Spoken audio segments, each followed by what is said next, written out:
AB48 news Gujarat. હવે નજર કરીએ આજના મુખ્ય સમાચાર પર।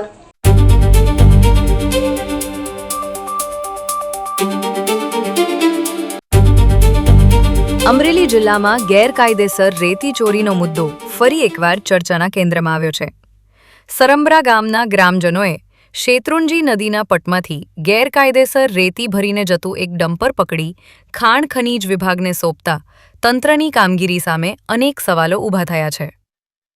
અમરેલી તાલુકાના સરંબડા ગામના ગ્રામજનોએ શેત્રુંજી નદીના પટમાંથી ગેરકાયદેસર રીતે રેતી ભરીને જઈ રહેલા એક ડમ્પરને અટકાવી ખાણ ખનીજ વિભાગની ટીમને સુપરત કર્યો હતો। ગ્રામજનોના જણાવ્યા મુજબ શેત્રુંજી નદીના પટમાં લાંબા સમયથી ડમ્પર અને લોડરો દ્વારા રેતી ચોરી થઈ રહી છે અને અનેક રજૂઆતો છતાં અસરકારક કાર્યવાહી થતી નથી। ગ્રામજનોએ 113 ટીમને પણ જાણ કરતા ખાણ ખનીજ વિભાગે સ્થળ પર પહોંચી ડમ્પર સામે કાર્યવાહી કરી હતી અને રેતી ચોરીનો મેમો આપી દંડની પ્રક્રિયા હાથ ધરી હતી।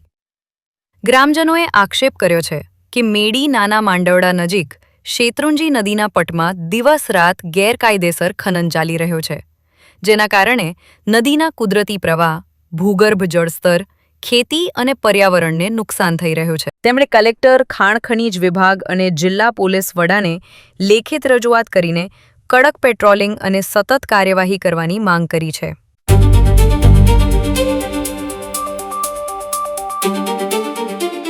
નામ શું છે? ભરતભાઈ બાવચંદભાઈ વોરા। તમારું ગામ? સરંબડા। શું બનાવ બન્યો તો અહીંયા? 112 બોલાવી વેકરો નદીમાં ભરવા બાબતથી, એટલે પછી ખાન ખનીજ વાળાને બોલાવ્યા। ડમ્પર પકડાયું છે। ક્યાં ડમ્પર ક્યાં ભરાતું હતું? નદીમાં।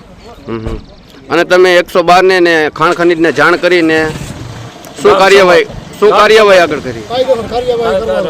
પકડાવે કાયદેસર ખાન ખનીજને પોલીસને બોલાવી ગાડી અમે વેકરો ભરાતો હતો ખાન ખનીજ લેવું, ઓલા ડમ્પર ભરાતું હતું, અમે ભાડાનું ખેડૂત ભાઈઓ બધા ભેગા થયા અને અમે 112માં ફોન કરેલો, ખનીજ ખાતાવાળાને ફોન કરેલો અને કાયદેસરની કાર્યવાહી પકડાવેલા। અમરેલીથી મહેશ બારૈયા, AB48 ન્યૂઝ ગુજરાત।